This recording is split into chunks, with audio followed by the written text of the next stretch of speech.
Good afternoon. It's Wednesday lunchtime. Karen Curitan can't even talk today. Social media trainer, and I am joined from part of my series of lunchtime lives by the lovely Susannah Simmons. Hello, Susannah. Nice to see you.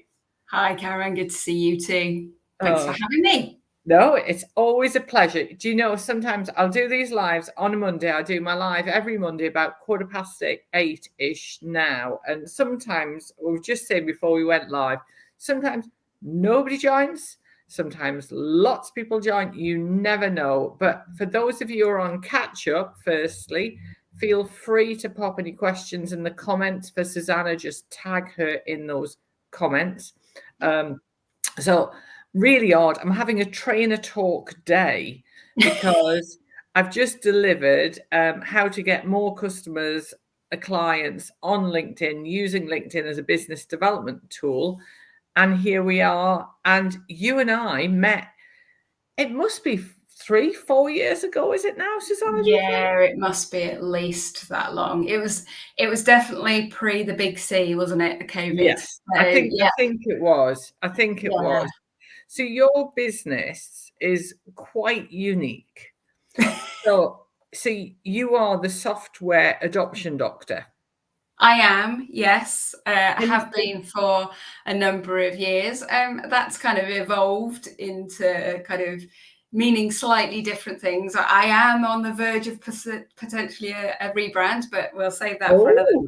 But yeah, as the software adoption doctor, it's mainly kind of a passion for kind of technology, but before that a passion for people, and over the years I've just got so frustrated about the way that businesses go about adopting technology, and actually that they don't necessarily do a particularly good job, and that's not necessarily through any fault of their own. I've spent a lot of time in the tech world in various roles, and then more recently I've been focusing much more on sort of micro businesses and helping them in terms of kind of digital transformation in the context of kind of customer success, and actually kind of not just throwing technology at a problem, and taking a step back, which is the topic that we're going to talk about today, isn't it? So do you think, and I'm going to sort of dive straight in, do you think this is the problem, is that people see tech as a quick fix rather than looking at the bigger issue, and there might be actually other elements that they need to put into place before bringing any technology in? Yeah, and it's really interesting actually, because a lot of our audience are probably freelance trainers, and I know there's that whole thing about companies buying training thinking that that's just going to solve their problems, and it's a similar thing with technology. It's this as well as I do. Organizations have got very good at marketing and pushing those buttons, and tech companies are no different in that. And so they kind of make these big promises of how it's going to solve a whole host of problems, and actually we don't necessarily sort of take that step back, the whole shiny object syndrome, whether it's technology or kind of knowledge and stuff, where they're going, oh yes, I need that, the emotional response, we take it. But actually we just go, actually, have I got the time, the knowledge, the energy to implement that effectively? Have I thought about it in the context of everything else that I've already got going on in my business and what I'm doing? So I think us as the decision makers have a role to play, and they're accountable to that to a certain extent. But I also think that some of the kind of the marketing and sales techniques that go on kind of play a part in that as well, and actually just kind of be able to go, am I actually going to be buying what's being promised to me? And do you think part of the issue is that what organizations aren't doing is taking a strategic view of this, and looking at, are there gaps within the organization already that a piece of tech isn't, it's going to be like a sticking plaster, isn't it? Yeah, very definitely. And this is where kind of the rebrand idea is coming around, is because I'm toying with the idea. And if anybody's got any thoughts, whether this resonates, I'm toying with the idea of kind of rebranding a little bit as the business nutritionist. Because I've drawn the parallel about in terms of what we put into our businesses, and the same as what we put into our bodies. Can be great and can lead to optimal health, or it can just be too much and can lead to bloating and to headaches and stomach aches and heartaches and so on. And so, and I recently, talking to a trainer talk, I did a session for them around that whole idea, and the kind of using the analogy of the body, your business being like a body, and thinking about kind of technology as being like the stomach, and we can keep kind of feeding ourselves in, but actually we just end up with a tummy ache, and then we might take a tablet to make it feel better, but we're just putting more and more in there. And actually, if we took that step back, and in addition to technology, we've got our processes, so I refer to that as like the head, and then really, really important is our people, and that's what I call the heart, and we don't want heartaches. And so thinking about, actually, is it a problem that technology can fix, or we need technology to fix? Or is it a problem with our existing technology? Or actually, is it something about the people or the processes? And so therefore, taking that step back, looking at the whole system and going, right, if I try tweaking one thing here, I know, is that going to be the thing that I need? Rather than just, and sometimes it can be easy to throw money at a problem. But with small businesses, sometimes it's not the money that's the issue. It's just the promise of something that, I know, and there's lots of free trials of stuff, and we get drawn in, and so 100%. It's so true. And I think we live in a world now with AI that there are so many different ways of doing the same thing. In fact, it's just come up in a WhatsApp chat that I'm in about changes that Canva's made, and people are having a meltdown about it. And because we don't like change. I think as humans, we don't like change. So tell me a little bit more about what you would do with an organization that was wanting to have a really great, I suppose, onboarding of new software, and how you could make that the most efficient way to do it, because it is a shiny object. And then I've seen it. I was involved, just tell you really quickly, forever ago, like 20 odd years ago, I worked for a big national company, and we were taken over, and they brought in the SAP system. And I was brought in as a subject matter expert to work with the technical guys. And I kept saying to them, and it's so funny, this has just popped into my head right now. I was going, well, hang on a second. Are these people even going to use it? Do they understand the benefits? What difference is it going to make to my sales team? And do you know what it is? They spent millions developing that into our organization, and 3 years later it was dropped. Doesn't surprise me. And that's a perfect example. It's a familiar story. I'm sure viewers around the world would kind of resonate with that, because it's not uncommon at all. And you kind of raise a couple of really good points there. I know the first question is why. So why are you going to kind of invest in a particular piece of technology?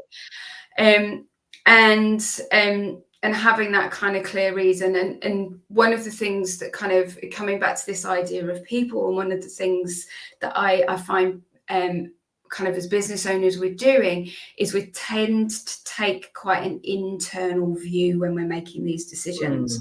And so that why is tends to be focused on how it's going to make our businesses more productive, more streamlined, that whole kind of cost cutting, efficiency focus.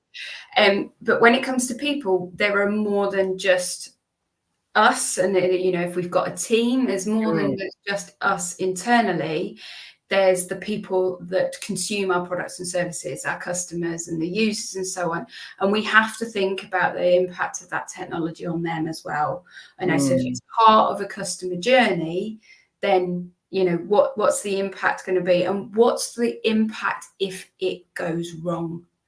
Yeah. So, because it's very easy to kind of consider the happy path, but what we need to remember to do is, what is the impact on our well-being and our customers' well-being when things go wrong? Because it causes headaches and problems for us having to fix. How much time do you spend kind of going, that's broken again, all right, I've got to go and troubleshoot, particularly when you're on your own in business, right? I know I've ended up wasting half my day sorting out my technology, and actually now my customers can't do what they're supposed to be doing and I want them to be doing. They're not particularly getting the best experience. So it's those signs things. So, why are you, so the first question is why, and then kind of following on from that would be the who. I know who's got to have some kind of part to play in that technology, either as kind of using it, putting it in place, and so on.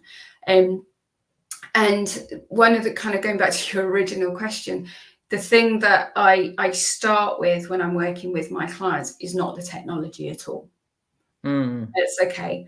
Who is your customer? And again, who's going to influence the success of your products and services? So it's not just necessarily the new user, it's who else is kind of has that influence. So in my world, with small business owners, there might be an accountant, there might be a partner, like as in a a husband or a wife, kind of partner that actually has a say in the business, and they can be like, what are you spending your money on that for? Or well, how's that gonna, it's all those things that kind of have an influence. So it's really understanding those stakeholders and who could potentially be what I call a silent killer in the business, not necessarily something that you deal with day to day as the supplier, but they're there in the background and you need to be aware of them. And then kind of, so looking at that who, and then looking at what customer success looks like. So where are you trying to get to ultimately? And then kind of what is that path, and how do you take them on that path, and how do you make sure you're addressing all those stakeholders and monitoring those, to then go, okay, well, what do you need in place for that? Is it technology? Is it sort of sorting out your processes? If it is, kind of if you're doing everything yourself, having that documented and making sure and testing it regularly, because it's not a one and done thing. Stuff does break. So building in the time to be able to kind of test and make sure that's still working, but also make sure you've got like all the handoffs. So if it's going to technology and then it's coming back to you, making sure that those handoffs are all sorted. And if it's going to someone else, how are you monitoring that? So but it doesn't start with technology at all. And it doesn't. And it's really interesting that you come from this point, because I'm pretty much the same. So when I work with a new client and I'm working one-to-one with them, or I'm going to manage their social media, first thing we start with is a strategy. Because they don't have a plan in place. And it's a bit like you, if you're going into an organization to help them bring something new in, you want it to be successful. And then you need, and what I think a lot of businesses aren't very good at, full stop, is taking this broad spectrum view, this strategic 360-degree view of, okay, we might want this. Do we need it? Why do we need it? What benefit is it going to give us? But then they need somebody like you to come in and ease it in to the organization. And it's interesting because there's a really nice, I guess, kind of flow between what you do and what I do, because you're helping people kind of get people through the door, really, aren't you? With their social media strategy, and that's part of their marketing and their sales. But it doesn't stop there, does it? It's then what happens after that, and how do you make sure that customer experience is really positive and you've got the right things in place and that's working. And unfortunately that it's just not kind of, I don't think it's talked about enough. I don't think, for smaller businesses anyway, of kind of actually setting aside time to put that customer success hat on, to then go, okay, what do we need to make our business run smoothly and deliver the kind of brand experience that we really want, and make sure that that's aligned with everything that's come before, with all that time and energy in the sales and marketing and building that brand, is what you're delivering afterwards once you've sold. Yeah. Is that aligning with that same message, or is it, just a bit chaotic and doesn't match and it up? is, and I think that's the key though, isn't it? I think there are so many tools businesses can now access. So perfect example, you talked about new shiny thing. So last March, I think it was, I found out a new tool to help me with my written work, and AI sits behind it, and it seemed like a no-brainer to invest in it, and I did, and it is awesome, and I absolutely love it. But I've got to say, it sat on my desk shelf, if you like, for want of a better word, for 3 months. Yeah. Because I had to get my head around the fact that it was going to take me at least half a day to set it up, so it was going to work well and help my business. And I think that, fast forward to a year later, it probably saves me about 3 hours a month, because I've always set it all up. But I bought it from the heart. Yeah. Thinking, lovely new shiny thing, I like this a lot. But actually, I hadn't sort of took a step back and think, well, is this the right time to bring this into my business? And for a small business owner, any investment like that is not a small amount of money. Yeah. And I thought, do you know what it is? I probably could have waited. Yeah. I probably could have waited until I had some quieter time over July and done it then. Yeah. But I think that's the challenge, because when you work with a business, what do you think the biggest challenges they have, and why they would bring you in? Why do you think they then go, oh my gosh, we're failing miserably? Why do you think that they then need to say, well, okay, we've made a mess of things here? How do you think that they can actually, do you think they just think that they know more than you potentially, and they can just get on with it and it's going to be a fix? I come back to the point that I made earlier of, I think, and this is why for a long time I kind of worked with software organizations. I think there is a responsibility of the providers of these great tools to set those expectations correctly, because actually it's in their best interest, because if they do a better job of taking care of their customers and their customers' well-being in terms of that onboarding and kind of making that decision, then they're going to get more referrals and more customer retention and so on. So there is, that benefit, because I think it's really important for those providers to be setting those expectations of, yes, you will get all these fabulous benefits. However, there is this time and energy investment that needs to happen for you to be able to do that. And I think that's the case with kind of any product. There is always that learning curve and that productivity curve, and some companies do better jobs than others in terms of that onboarding and providing kind of learning and so on, and wizards and things to help. But there is still energy and investment that needs to happen. But also, I think there is that understanding not only how much time and energy is required in deploying is kind of in technical terms, deploying that product, but then the actual kind of, this is where the word adoption comes in, actually getting it so it becomes part of your regular habits. So, a classic example is a CRM system. Small business owners always going, oh, well, everyone's telling me I need a CRM system. Why? Okay, let's take a step back, and I apologize to all my followers and connections that have CRM systems. They are great, but you need the right one for the right job, and you need to know why you're investing in it, and you need to know about how much time and energy is involved in keeping that maintained, because it's not a one and done thing. And so you've got to make sure that you're going to be in the habits. I hold my hands up. I don't use a CRM system. Me neither. I spent 2 years working for a company that only used Salesforce. Yeah. And used it, actually. I can say who they. I can't say. I'm not going to say who they are, but they're not on my LinkedIn jobs anyway. I removed them. They used it as a stick to have a go at staff if they weren't getting leads and appointments, and completely obsessed by it. And I when I first set my business up, I had a CRM system. I used it, and I quickly realized it was only as good as what I was putting into it. And that's exactly the same with the tool that you were just talking about that you bought last year. You're only now getting value from it because you've put that time and energy, and you continue to put that time and energy into it to make it do what it's supposed to do, and for it to give you the value. And it's interesting you saying about that previous employer example.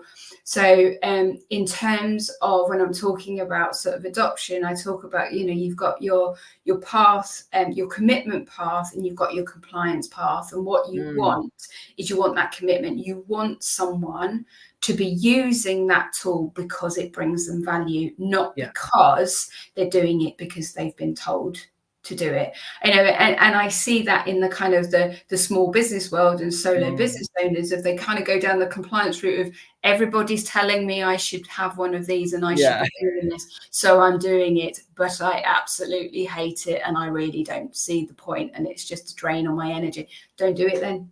Find a process and a system that works for you. And it may be that it may be analog. If that works, that's brilliant. Yeah. And at some point, maybe it will be that some kind of technological system will be the next step to scale the business. Yeah.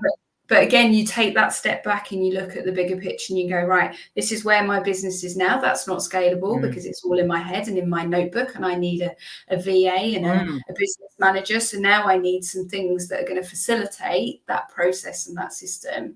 And therefore some technology is probably required at that point. But you map it out and make the decision. You make an informed decision. You work out what requirements you've got, because then you can go, well, actually, having a person, paying a VA is the better option, or investing in this system is the best option. And then you can make a really good choice about who the right person is, or what the right tool is, because you've got your requirements there and you know which boxes need to be ticked and what's a must have and what's a nice to have. If you're just picking something off, you've had a free trial and you go, yeah, well, that seems to be all right.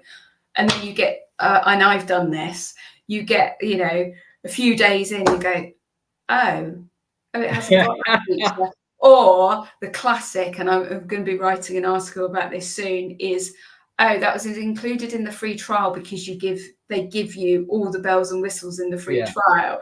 And then when you go onto the free package, you go, oh, it's got that, or that. Oh, and it's going to cost me £200 a month. Well, I don't want to pay £200 a month for that.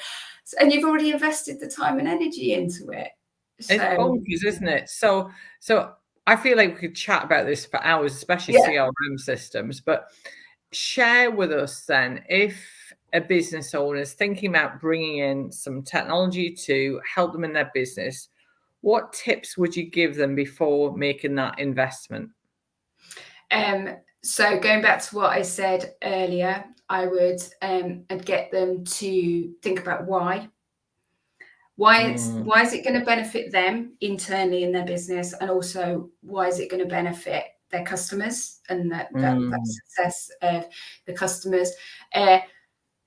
Then I think about who's going to have to use that system, who's impacted by it. Is it just you as the kind of the business owner? Are you also going to need like a VA or someone to access it? And also, is there any kind of usage externally by customers and suppliers and so on, and what does that look like for them? because then you can decide, well, how is the best way to kind of move forward with that, and then what is the best thing? And it may well be off the back of that you go, yeah, technology is not the right thing. So one last question for you. Yeah. What piece of technology do you like the best? Oh, Do you have a favorite piece of technology that you think, yeah, this makes my life so easy? Sorry, I sprung that one on you, but it just popped no, into that's all right. because I was thinking about this, the things that I like using, because people always ask me what I like using. But actually, everybody's different, aren't they? We all have different challenges. Like you said, some people might want to go analog. You know, I do a blended approach, actually. I have a planner that I like to write things down because it helps me remember them and keep me accountable. But then I have a digital version of things as well. And yes, it's a little bit more work, but it's about what's right for you. But is there anything that you use in your business that you find that's really that you love using? Okay, so can I have two answers to this question? Go on then. I'll let you. It's lunchtime. It's lunchtime. So on a kind of fun, creative side of things, Canva. So I love Canva for being able to do sort of artwork, graphics, design stuff, you know, slide decks occasionally. I still do use PowerPoint, and actually I do love my kind of Office 365 package, and I think a lot of businesses don't get the most out of that. But on I suppose a more practical level, not so sexy and exciting, my booking tool. So I use Calendly, but that's been really, really useful to me because integrates with the multiple calendars that I have, digital calendars that I have running, except when I update my password and forget to update Calendly, but that's I know this stuff doesn't work without some attention. But yeah, just being able to, so saving the toing and froing about trying to, you know, and I know it makes life so much easier. I mean, I had an email from a client that had booked 3 hours with me, and we completed the 3 hours, and she emailed me yesterday and said I could redo with another hour or two. Yeah. And I just sent her my link to book some time, and the payments all integrated in there, takes the payment offer, and all done. And that is so much easier. It is. Totally, and it is. And I would say, I mean, I actually, interestingly, hope nobody from Calendly is watching this. I moved away from Calendly, and I'm now using TidyCal, and I've saved a fortune. And it does a lot of the same stuff. So sometimes once you start and embrace technology, you can look for tweaks around it as well. And I think that's really, I mean, it's like you touched on Microsoft 365. You know, I'm a proper Microsoft girl. And actually, I'm on the committee of a ladies' networking group in Derby. And we were talking about doing a survey. And I said, hang on a second, I'll have a look at Microsoft Forms. Oh, my word. The survey that we were able to produce was beautiful. Yeah. Multiple different ways of presenting it. And it made it so easy and easy to share, easy to get the results. And because I'm on the committee, I don't get paid for that stuff. So to make my life easy and straightforward, and I think that's the thing, I think wrapping up what we were talking about is when you can see the benefit that a piece of text going to give you, and you're bringing it in for the right reason, at the right time, for the right people, then it can work. Yeah, definitely. Yeah. Well, Susannah, that was fascinating. We've gone way over time. Thank you so much for joining me. I'm going to pop your website details in the comments at the bottom. So anybody's got any questions watching on Catch Up, then just let Susannah know, get in touch with her. Thank you, Susannah. Thank you, Karen. It's been a pleasure as always. Thank you. Thanks.